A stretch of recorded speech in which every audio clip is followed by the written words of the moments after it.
I'm Edward, 29 years old, sitting at my parents' anniversary dinner, when Dad raises his glass.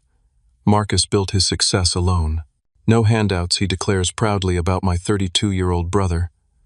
Everyone applauds, nodding in admiration. I take a slow sip of water, then calmly reply, "Then he'll be fine without the $6,000 I transfer toward his tuition every semester."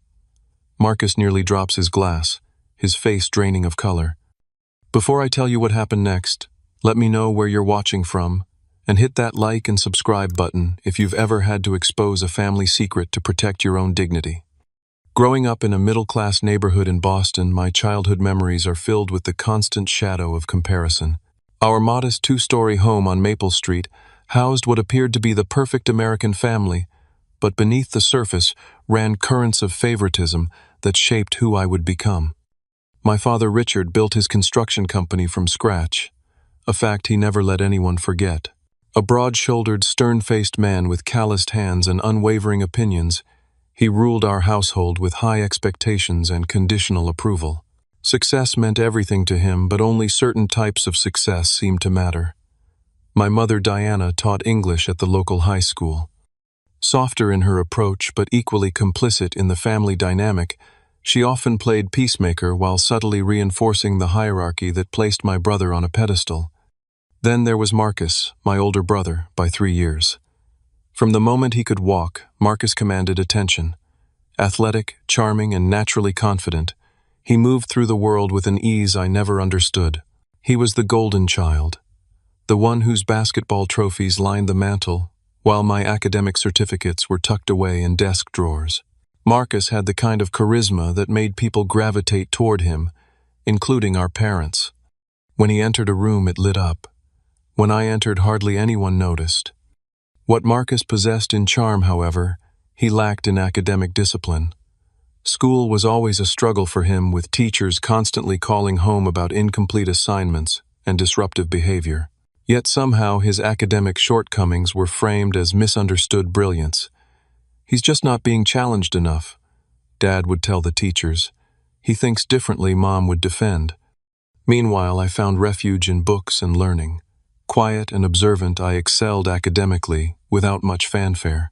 Perfect grades weren't celebrated. They were expected. "That's just Edward being Edward," they'd say, as if my achievements were somehow less impressive because they came naturally.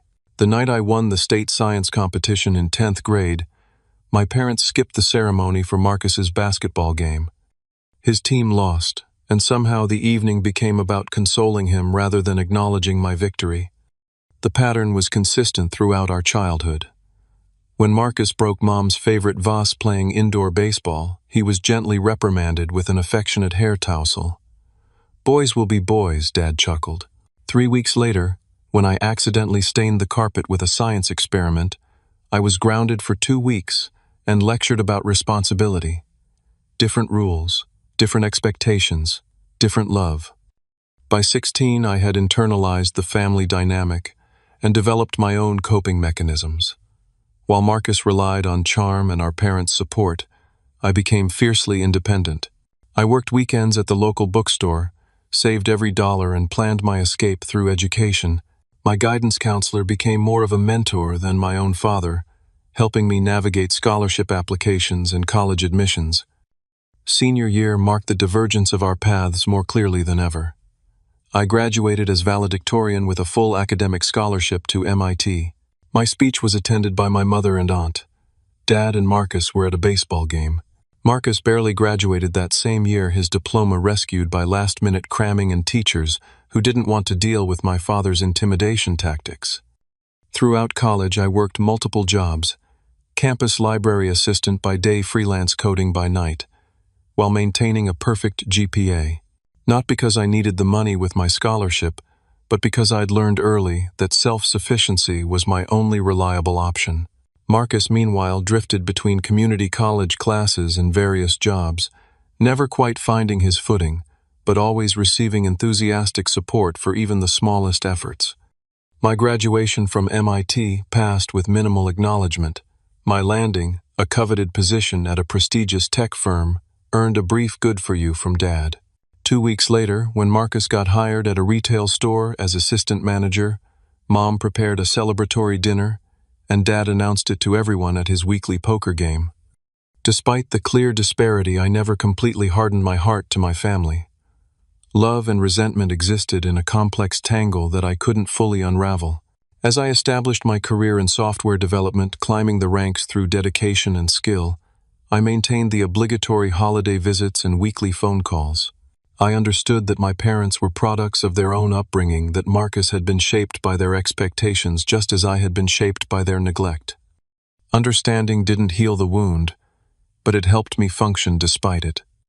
By 25, I had established myself as a senior developer at a growing tech company, living in my own apartment in Cambridge, creating a life defined by my own achievements rather than my family's perception of them. I had friends who valued my quiet intelligence, colleagues who respected my problem-solving abilities, and a growing confidence that existed independently of familial validation. I was doing well by any objective measure, but family gatherings still had the power to reduce me to that invisible child watching everyone orbit around the sun that was my brother. What none of them realized was how much their golden child would soon come to depend on the shadow they had created.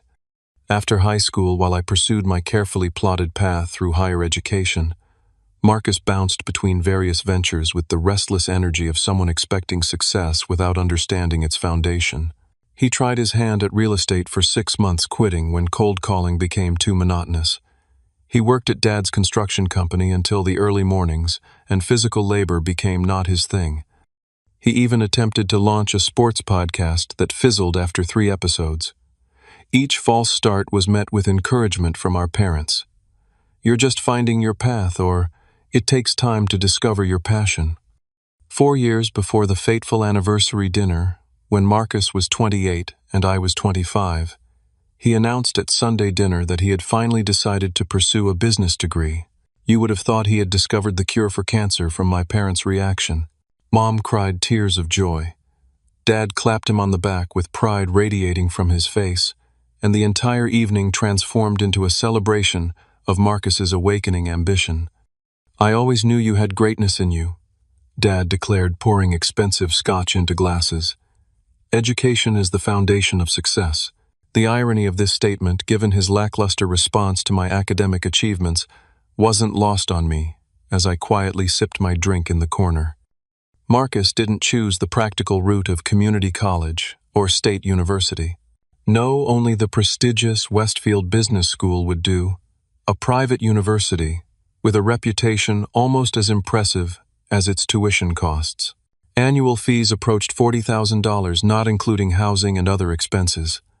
When I gently suggested more affordable options, I was shut down immediately. "Don't be a downer," Edward Mom said. "This is Marcus's moment." What none of them mentioned was the elephant in the room. Dad's construction company had been struggling for years.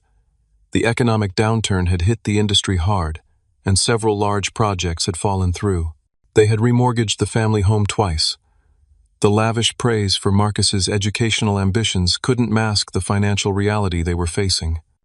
2 weeks after the announcement, I received an unexpected call from Marcus asking to meet for coffee. Just the two of us, something that hadn't happened in years. We met at a quiet cafe near my apartment. Marcus was uncharacteristically nervous, fingertips drumming against the table, eyes darting around as if gathering courage. "I need to ask you something," he finally said after exhausting all small talk. "It's about school." The request came packaged in Marcus's typical charm offensive. He explained that he had been accepted to Westfield, that it was his one shot at turning things around, but that the financial situation was temporarily complicated. Dad had promised to help, but couldn't cover everything. Student loans would handle most of it, but there was still a gap. "It's just $6,000 per semester," he said, as if the amount were trivial. "Just until I get my degree and start making real money, I'll pay you back with interest." That amount represented 2 months of my rent, or the down payment I was saving for my first home. It wasn't trivial to me, despite my comfortable salary. "Why not ask Dad?" I questioned. Marcus's expression darkened. "They've already stretched themselves thin. Dad's business isn't doing well, though he'd never admit it. Please, Edward, I wouldn't ask if there were any other option." I sat there stirring my coffee, weighing more than just financial considerations. Part of me, the part still wounded by years of being overlooked. Wanted to refuse to let Marcus experience the self-reliance I'd been forced to develop.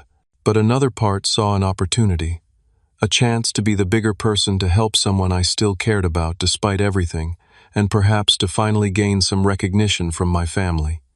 "I'll do it under two conditions," I finally said. "First, this stays between us. I don't want this to become some narrative about how I needed to help my struggling brother. Second, you maintain at least a 3.0 GPA. I'm not funding academic tourism." Marcus agreed eagerly, relief washing over his features. We worked out the logistics. I would transfer the money directly to his student account each semester, creating a paper trail that proved where the funds were going. He promised to pay me back once he secured a real job after graduation. That night, after making the first transfer, I sat on my balcony wondering if I'd made a mistake. $6,000 wasn't going to ruin me financially, but the arrangement felt like an extension of the family dynamic I'd worked so hard to escape. Still, I hoped that perhaps this act of generosity might heal something between us, might make Marcus recognize his privileges and my value. I adjusted my budget, postponed my plans to purchase a condo, and cut back on some luxuries I'd allowed myself. It was a sacrifice I made silently without complaint because some part of me still sought the familial approval I'd never fully received. The following months brought no grand recognition of my sacrifice. Marcus occasionally texted brief thanks after each transfer, but our relationship remained largely unchanged. At family gatherings, he continued to dominate conversations with stories of his classes and campus life, never once mentioning the financial support that made it all possible. Our parents beamed with pride at his new direction, completely unaware of my role in facilitating it. "Marcus is finally applying himself," Dad would say. "He's doing it all on his own, finding his way." I would nod and smile, the secret arrangement sitting heavy in my stomach like an undigested meal. With each passing semester, I made the transfers, faithfully watching my savings grow more slowly, adjusting my life plans around this commitment I'd made. I told myself it was temporary, that it was worth it to help my brother finally establish himself. I believed, perhaps naively, that my generosity would eventually be acknowledged and appreciated. I didn't realize then that I was setting the stage for an even greater disparity, that my silent support was enabling the very narrative that had diminished me all my life. But family dynamics run deep, and old patterns are hard to break, especially when you're the only one trying to change them. 4 years passed with the rhythm of academic semesters marked by the recurring notification from my banking app, "Transfer to Westfield Business School, $6,000, completed." 8 semesters, $48,000 total, nearly the down payment on a modest home in the suburbs, or a year's sabbatical to travel the world, or seed funding for the startup. I'd been conceptualizing in my spare time. Instead, it went to my brother's education, a silent investment in someone else's future, while mine remained on partial hold. The arrangement might have been bearable if Marcus had shown any sign of humility or gratitude beyond the perfunctory text messages that arrived after each transfer. But as time passed, something troubling began to happen. Marcus started to believe his own myth. In family conversations, he spoke about putting himself through school and making sacrifices for his education. The first few times I assumed he was maintaining our agreed-upon privacy. Eventually, I realized he had internalized a narrative that erased my contribution entirely. Meanwhile, Marcus's lifestyle hardly reflected someone struggling financially. He drove a new Audi, a graduation gift from Dad, he explained casually at Thanksgiving dinner. He wore designer clothes to family functions. His Instagram showed weekend trips to Miami and skiing excursions in Vermont. Each post felt like a small betrayal, evidence that my sacrifice was funding not just education but a lifestyle I myself had never permitted, despite earning my own comfortable salary. "Your brother is really turning things around," Mom commented during a Sunday phone call. "He's interviewing for internships at top firms. We're so proud of how hard he's working." I swallowed my response, the words burning in my throat. Do you know who's actually working hard? The person funding his education. Instead, I murmured agreement and changed the subject. The disparity became even more apparent when I received a significant promotion at work, becoming the youngest senior architect in the company's history. I shared the news during a family dinner, receiving brief congratulations before the conversation quickly shifted to Marcus's internship application at Goldman Sachs. "Well, technology is easier to succeed in," Dad commented dismissively. "The financial sector is where the real challenges are. Marcus is aiming for the top." That night I scheduled my first appointment with Dr. Karen Phillips, a therapist specializing in family dynamics. In her comfortable office with soft lighting and muted colors, I finally gave voice to the resentment that had been building inside me. "I'm enabling the very dynamic that has hurt me my entire life," I admitted during our third session. "I'm literally paying for my own erasure." "Why do you continue with the payments?" she asked, her expression neutral, but curious. It was a question I'd asked myself countless times. Because I made a promise. Because I don't want to be the bad guy. Because maybe if I'm generous enough, they'll finally see me. Dr. Phillips became my sounding board as the situation grew increasingly complicated. My relationship with Sarah, a brilliant architectural photographer I'd been dating for nearly 2 years, began to strain under the weight of my unresolved family issues. Sarah noticed how withdrawn I became after family gatherings, how I avoided discussing my brother or parents. "You're present physically but somewhere else emotionally," she said. One night after I returned from a particularly difficult birthday celebration for Marcus. "You've built this wall around everything related to your family and I don't know how to reach you there." She was right. I had compartmentalized my family situation so effectively that I couldn't integrate it with the rest of my identity. In the office, I was confident and assertive. With friends, I was engaged and open. With Sarah, I was affectionate and present, except when family matters surfaced, at which point I became distant, almost dissociative. "You need to set boundaries," Sarah urged after I confided the full situation.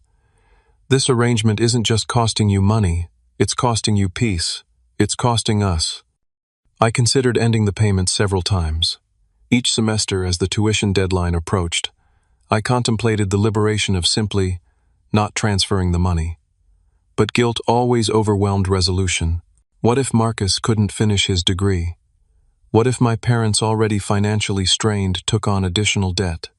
What if I was perceived as the villain, reinforcing the family narrative that I was the cold, unfeeling son? The tipping point came 6 months before the anniversary dinner, when Marcus called with an unprecedented request. He needed an additional $4,000 for a career advancement opportunity, an exclusive networking retreat that would guarantee job placement after graduation. "It's not covered by tuition," he explained, "but everyone who attends gets placed at top firms. It's practically required." For the first time I hesitated. "Marcus, that's not part of our arrangement. I've already transferred this semester's tuition payment." His response chilled me. "Come on, Edward. It's not like you can't afford it. You've got that fancy job and no real expenses. What else are you spending your money on?" The casual entitlement in his voice crystallized something I had been feeling for months. My brother didn't see my contributions as sacrifices. He saw them as obligations, the natural order of things. The golden child was entitled to support from the overlooked sibling. After all, his success was important, celebrated, valued by the family, in a way mine had never been. "I'll think about it," I replied, my voice carefully neutral, despite the anger building inside me.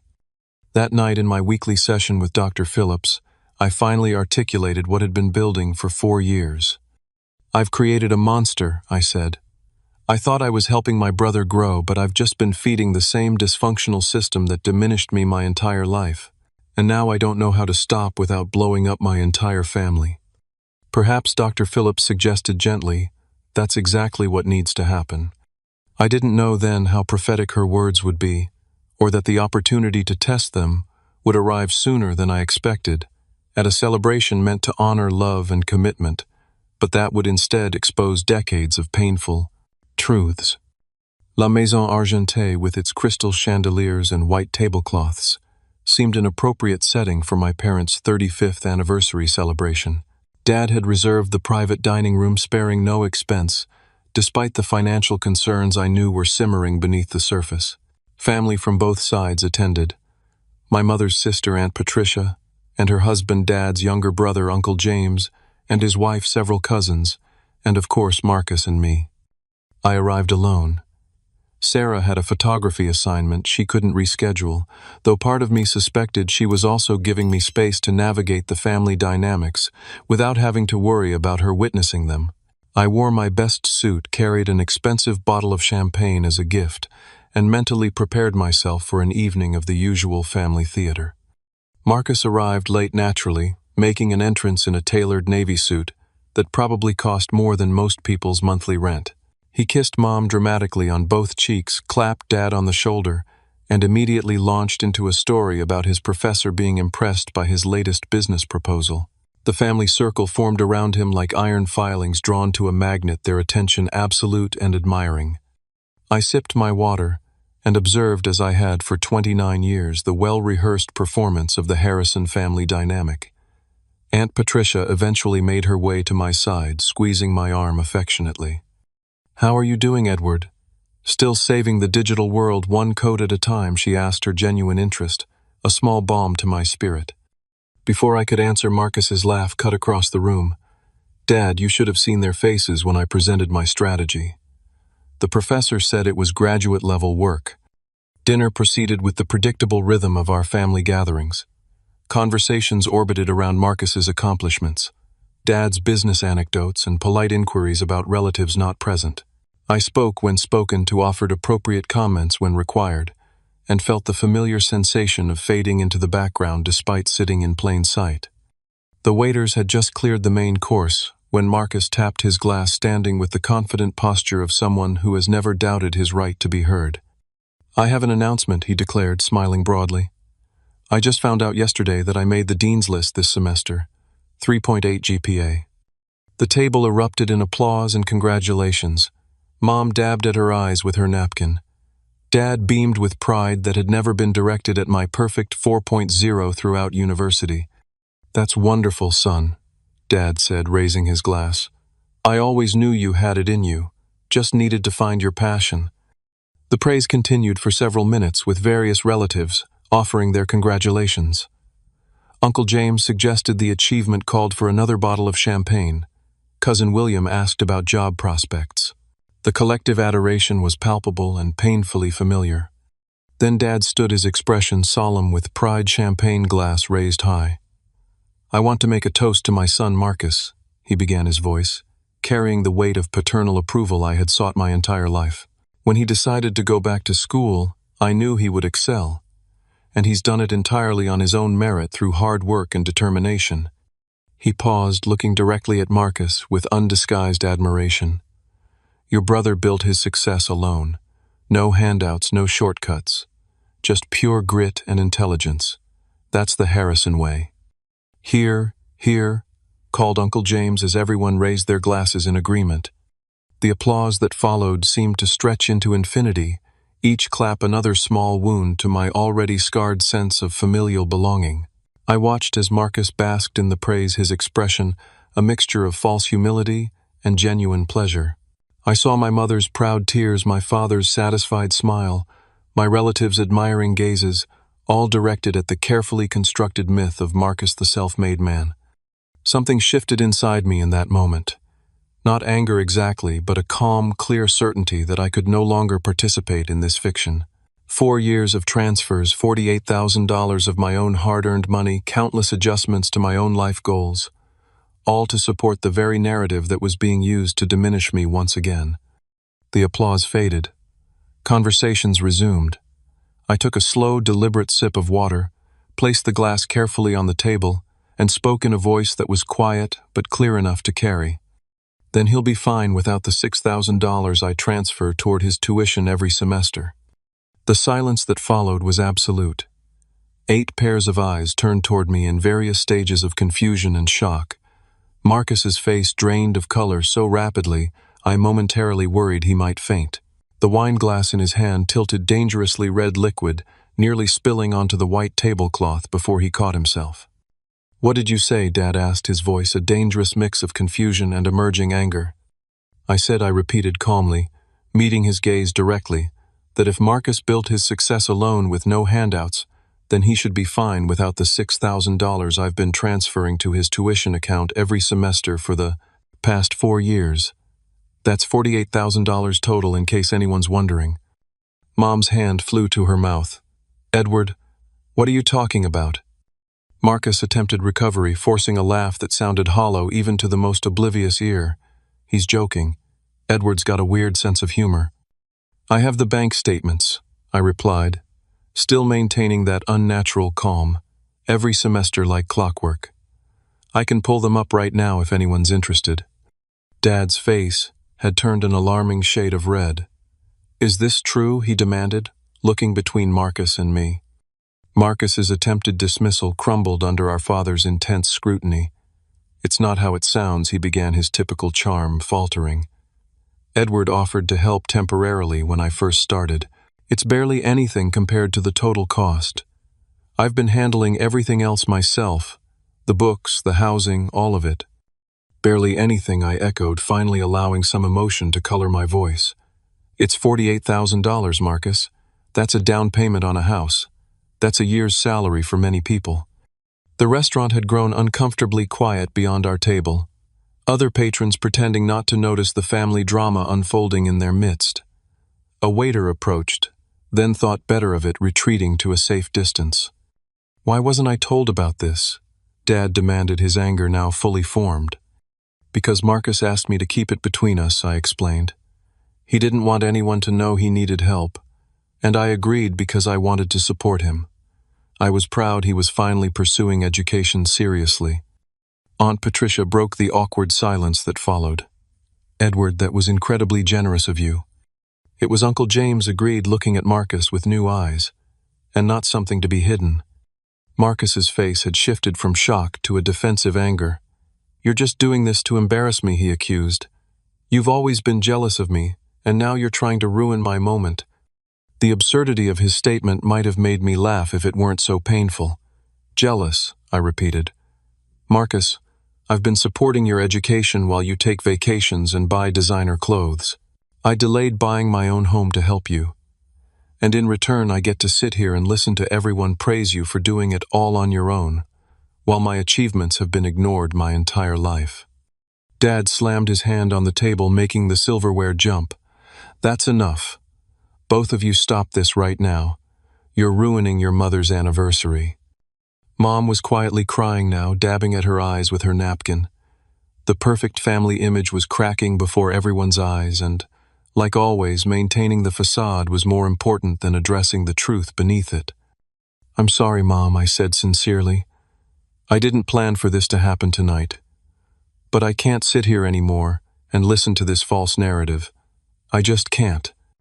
I stood up, placed my napkin beside my plate, and retrieved my jacket from the back of my chair. Congratulations on 35 years, I said to my parents. I've left your gift with the hostess. Without waiting for a response, I walked out of the private dining room through the main restaurant, where curious diners quickly averted their eyes, and into the cool evening air. Behind me, I could hear raised voices. Marcus's defensive tone, Dad's angry, demands Mom's tearful pleas for calm. As I walked to my car, I felt something unexpected, not guilt, not anger, but a profound sense of relief. For the first time in my adult life, I had spoken my truth to my family, regardless of the consequences. Whatever happened next, I would face it without the weight of silent resentment I had carried for so long. The drive home from La Maison Argentée felt surreal, as if I were watching myself from outside my body. The familiar streets of Boston passed in a blur, my mind replaying the shocked expressions around the dinner table in an endless loop. My phone buzzed repeatedly in my pocket. 14 missed calls and 23 text messages by the time I parked outside my apartment building. 3 from Mom, pleading for me to call her back. 5 from Dad, the messages growing progressively more demanding. 6 from various relatives, ranging from concerned to judgmental. None from Marcus. I silenced the phone and sat in my car for several minutes, hands still gripping the steering wheel, breathing deeply to center myself. The emotional aftermath of my disclosure washed over me in waves. Relief followed by doubt, vindication followed by guilt, determination followed by uncertainty. Had I done the right thing? Had I chosen the worst possible moment? Would this irreparably damage my already fragile family relationships? Sarah was waiting in my apartment, curled up on the couch with a book and a glass of wine. One look at my face told her everything she needed to know. "It happened," she said. Not a question, but a recognition. I nodded, collapsing beside her, suddenly exhausted. At the anniversary dinner, in front of everyone. She didn't ask for details immediately, just pulled me close and held me her steady presence, anchoring me as the adrenaline of the confrontation began to fade. After several minutes of silence, I recounted the evening's events, my voice occasionally catching, as I described the moment of revelation and its immediate chaotic aftermath. "I don't know if I did the right thing," I concluded, but I couldn't sit there anymore listening to them praise him for something that isn't true, that erases everything I've sacrificed. "You did what you needed to do," Sarah said firmly. "It wasn't about the right moment. There is no right moment for truth that people don't want to hear. It was about your dignity." My phone continued its silent vibration in my pocket. I finally pulled it out to scan the messages. Among the expected reactions, Mom's tearful confusion, Dad's angry demands for explanation, Aunt Patricia's gentle concern, one notification stood out. A car had entered the building's parking garage using the guest code I had provided to family members months ago. "Marcus is here," I said, a mix of dread and determination settling in my stomach. Sarah squeezed my hand. "Do you want me to stay?" I considered the question carefully. "Number.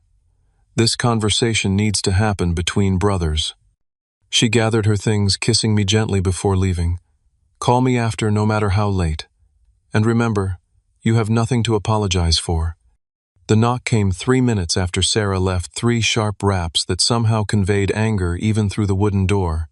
I opened it to find Marcus standing there, his perfect appearance from dinner now disheveled.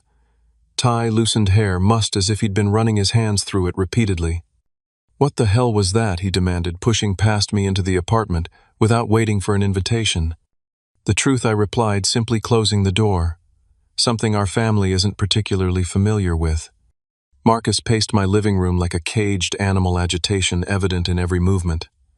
"You humiliated me in front of everyone. Do you have any idea what you've done?" "I exposed a lie," I said, maintaining a calm I didn't entirely feel. "A lie you've been comfortable living with for 4 years. He whirled to face me, finger pointed accusingly. "We had an agreement. You promised to keep the arrangement between us." "An agreement you violated the moment you started taking credit for doing it all on your own," I countered. "Do you know how it feels to sit there semester after semester listening to everyone praise your independence while I'm transferring thousands of dollars to your account? Do you have any concept of what that's like?" Something in my voice, perhaps the raw honesty of the question, seemed to penetrate Marcus's defensive anger. He sank onto my couch, the accusatory posture giving way to something more complex. "You could have talked to me privately," he said, though the fire had diminished in his tone. "Would that have changed anything? Would you have corrected Dad's toast, told everyone the truth about your self-made success?" The silence that followed was answer enough. We sat there, 2 brothers who had orbited each other for decades without ever truly seeing one another, the weight of unspoken truths finally between us. "Why did you do it?" Marcus asked, eventually his voice smaller than I'd ever heard it. "Why did you agree to help me in the first place if it made you so resentful?" The question caught me off guard. In all my therapy sessions, all my conversations with Sarah, all my internal debates, I had never fully articulated the complex motivations behind my decision. "Because you're my brother," I said finally. "Because despite everything I wanted you to succeed. Because I thought maybe if I helped you things between us might change." Marcus looked up, genuine confusion in his expression. "Change how?" "I thought maybe you'd see me," I admitted. "Really see me as someone of value, someone who contributed to your life in a meaningful way. Not just the invisible brother you've competed against and overshadowed since we were kids." The words hung in the air between us, more honest than any conversation we'd had in our adult lives. Marcus stared at me, something shifting in his expression. "I never thought of it that way," he said slowly. "I never thought of you as invisible." A bitter laugh escaped me before I could suppress it. "Of course you didn't. You were too busy being seen." That's not fair, he protested, but with less conviction than before. Isn't it? When was the last time Mom or Dad celebrated any of my achievements? When was the last time anyone in our family asked about my career, my goals, my life? I made senior architect at 27, the youngest in company. History, and Dad dismissed it as technology being easier than finance. Marcus was quiet for a long moment. I didn't know that happened. Because you don't notice, I said, exhaustion creeping into my voice. You've never had to notice anyone else because everyone's always been focused on you. Another silence stretched between us, this one less hostile, more contemplative. Marcus ran a hand through his hair, a gesture reminiscent of our father when confronted with something he couldn't immediately control. I was always jealous of you, he said suddenly. The admission so unexpected I wondered if I'd misheard. What? I was jealous, he repeated, not meeting my eyes. Everything came so easily to you. School friends, decisions about the future. You always knew who you were, what you wanted. I was just trying different things, hoping something would stick.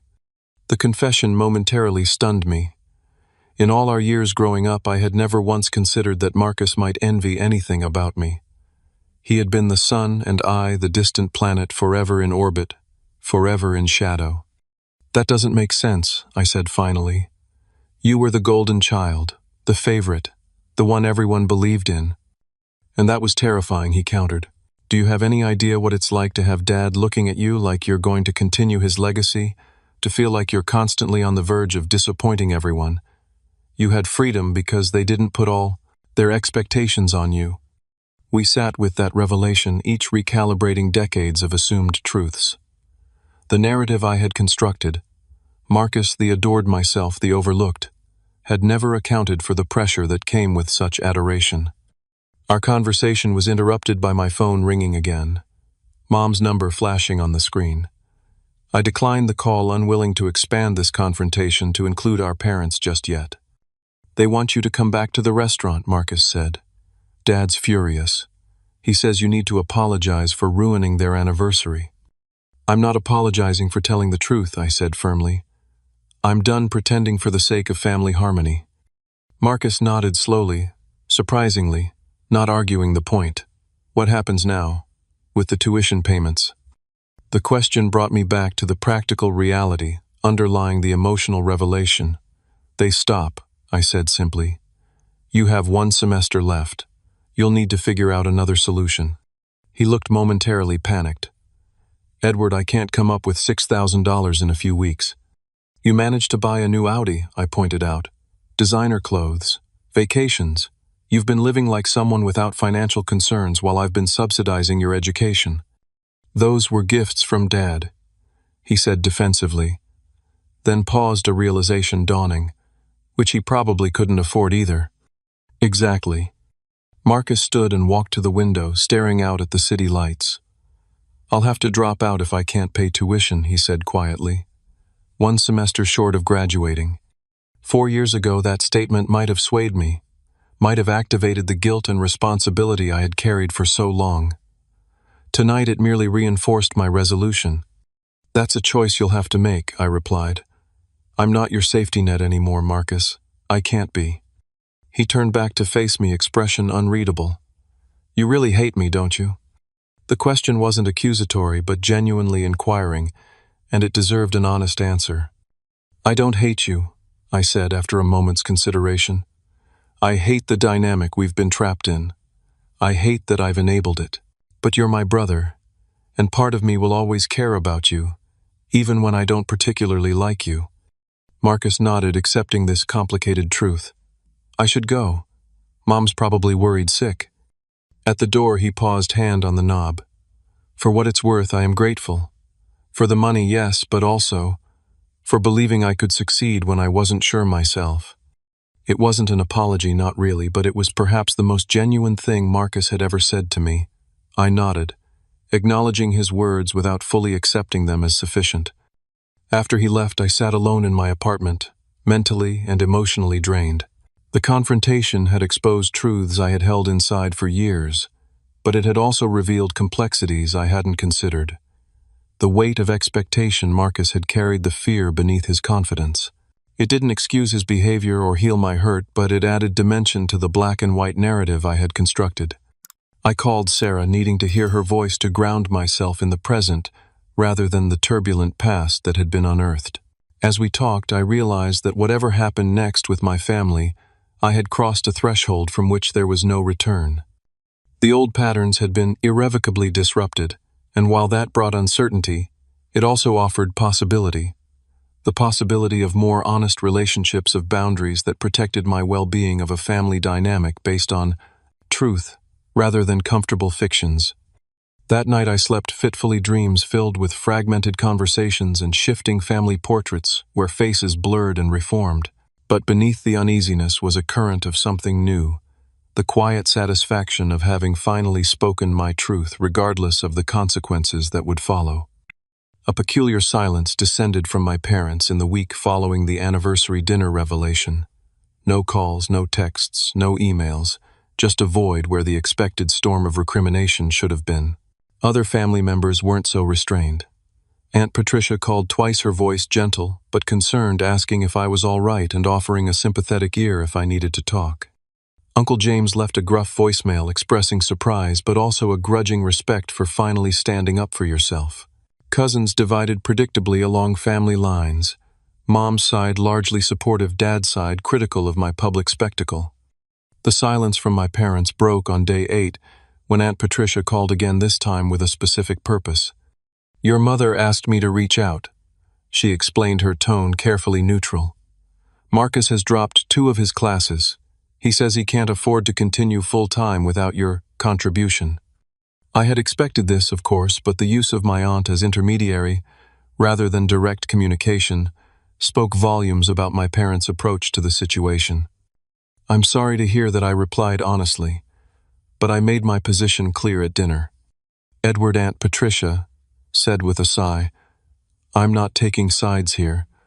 God knows your parents have made their share of mistakes in how they've treated you, but is this the hill you want to die on, preventing your brother from finishing his degree?" The question hit a nerve, activating the deeply ingrained sense of responsibility I had carried since childhood. "I'm not preventing anything," I clarified. "I'm simply not continuing to fund something that was never acknowledged or appreciated. Marcus has options: student loans, part-time work, asking Mom and Dad directly." She was quiet for a moment. "They're scrambling to figure it out. Your father's company isn't in good shape, though he'd never admit it publicly. Your mother has been looking into withdrawing from her retirement account." The information wasn't entirely surprising, but it still created a complicated knot of emotions: concern for my parents' financial stability, frustration at their continued prioritization of Marcus' guilt at being the catalyst for Wei-Chen, their distress. "I'll think about it," I finally said, not committing but not closing the door entirely. At work, I channeled my emotional turmoil into productivity, tackling complex problems with a focus that earned comments from colleagues. "Whatever's driving you, keep it up," my director said, after I solved a particularly thorny integration issue that had stalled a major project. "This is impressive work." Sarah remained my steadfast support, never pressuring me to reconcile with my family, but providing space to process my conflicted feelings. "They're trying to wait you out," she observed one evening as we prepared dinner together. "They think if they let things get dire enough with Marcus's situation, you'll cave and start paying again." She wasn't wrong. The pattern was familiar: crisis involving Marcus' family expectation that I would set aside my needs to help implicit understanding that my sacrifice would go unacknowledged. The difference now was my awareness of the dynamic and my determination to break it. 3 weeks after the dinner, my mother finally called directly. Her voice was strained, lacking its usual warmth. "We need to have a family meeting," she said without preamble. "This situation can't continue." "What situation exactly?" I asked, deliberately making her articulate the issue. She sighed. "Edward, please don't be difficult. You know exactly what I'm talking about. Marcus might have to leave school. Your father and I are trying to find a solution, but we need to discuss this as a family." I agreed to meet that Sunday at their house, setting clear boundaries about the purpose and duration of the gathering. I wouldn't be ambushed or manipulated. This would be a structured conversation with all cards on the table. The family home on Maple Street looked exactly as it always had. Well-maintained exterior, carefully tended garden, picture-perfect facade, masking the tensions within. I arrived precisely at the agreed time, neither early as a peace offering nor late as a power play. Sarah had offered to accompany me, but this was a conversation I needed to have without a buffer. They were waiting in the living room. Mom perched nervously on the edge of the sofa, Dad in his usual armchair, Marcus slumped in the corner seat, his posture a study in defensive resentment. The atmosphere was thick with unspoken accusations. "Thank you for coming." Mom began, attempting to establish a conciliatory tone. Dad had less patience for pleasantries. "This situation is unacceptable," he stated flatly. "You've put your brother in an impossible position, and now we're all dealing with the fallout." The old pattern reasserted itself immediately. My actions as the problem Marcus, as the victim parental disappointment, directed squarely at me. In the past, I would have absorbed this framing, accepted the assigned role of troublemaker, and worked to regain approval. Today, I had come prepared. "Before we go further," I said calmly, pulling a folder from my messenger bag, "I'd like to establish some facts." I laid out the bank statements methodically. 8 semesters of transfers to Westfield Business School, each for $6,000 with dates and confirmation numbers clearly visible.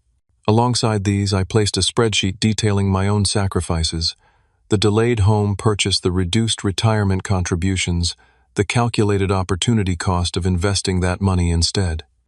"This is what I've contributed to Marcus's education," I explained. $48,000 total, which represented significant sacrifices on my part. The concrete evidence of my financial support seemed to shift something in the room. Mom studied the statements with growing dismay.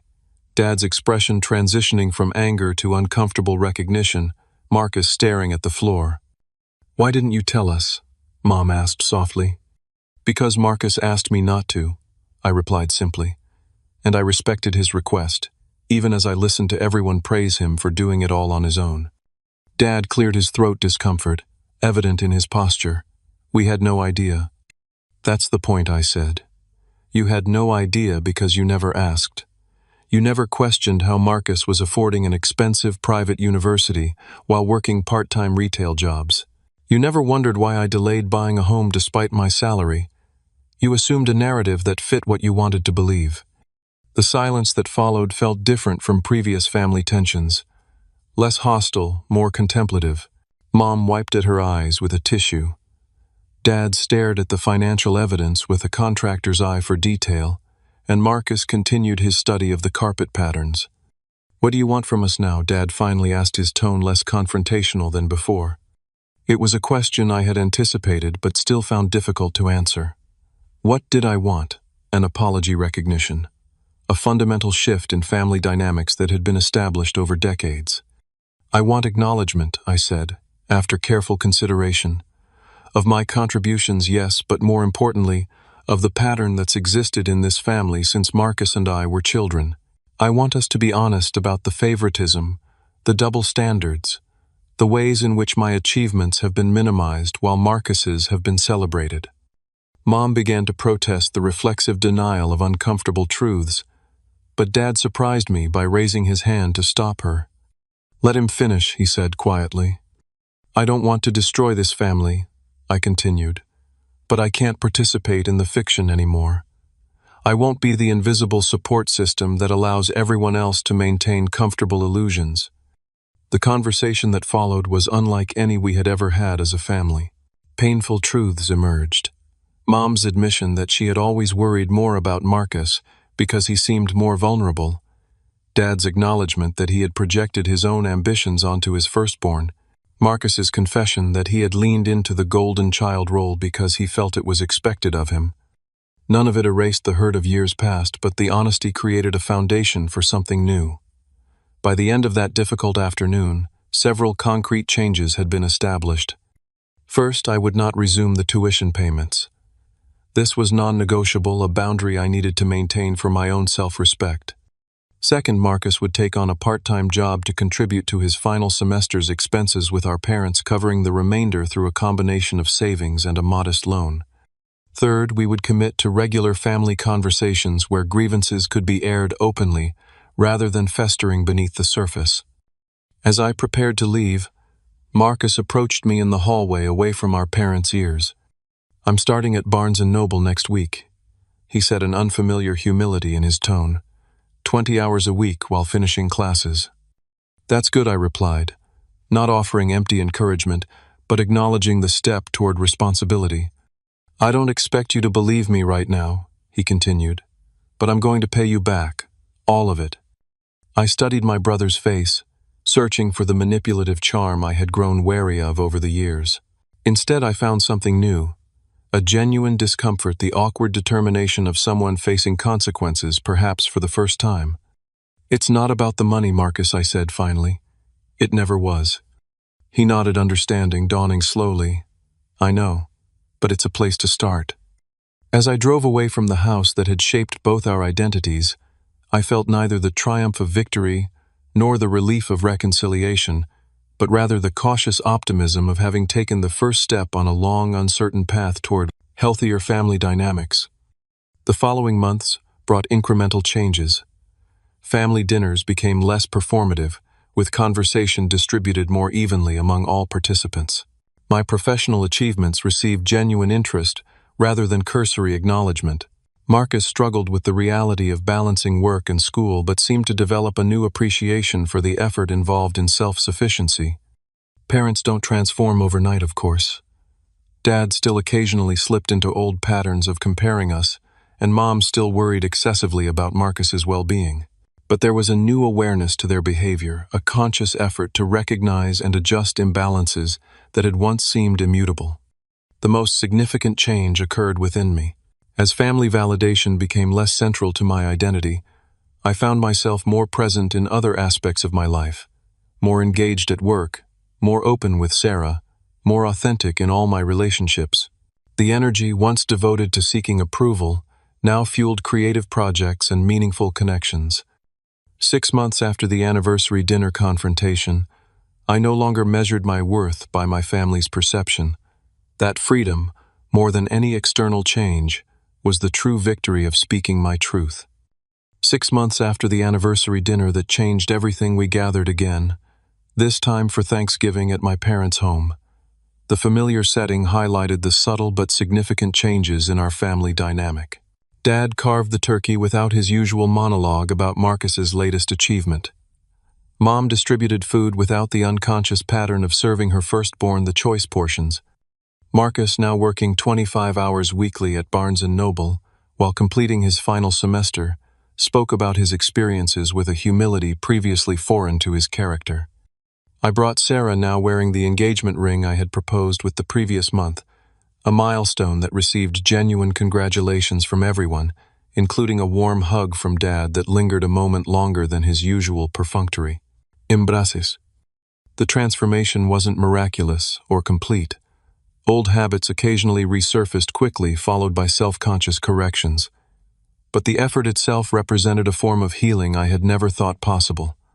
My own journey had continued through weekly sessions with Dr. Phillips, processing not just the family dynamics but my role in perpetuating them. Enablers often believe they're being kind, she had observed during a particularly insightful session. But true kindness sometimes means allowing others to experience the natural consequences of their actions. This wisdom had guided my interactions with Marcus over the months since our confrontation. I no longer provided financial support, but I did offer something perhaps more valuable: honest feedback, professional networking introductions, and occasional guidance on navigating workplace dynamics as he prepared to enter the business world. Our relationship had evolved into something closer to actual brotherhood than the performer-audience dynamic that had defined us previously. During a rare one-on-one lunch in October, Marcus had admitted something that would have been unthinkable a year earlier. "I don't think I ever really knew you," he said, picking at his sandwich. "I was so caught up in being Marcus the Amazing that I never bothered to see who you actually were."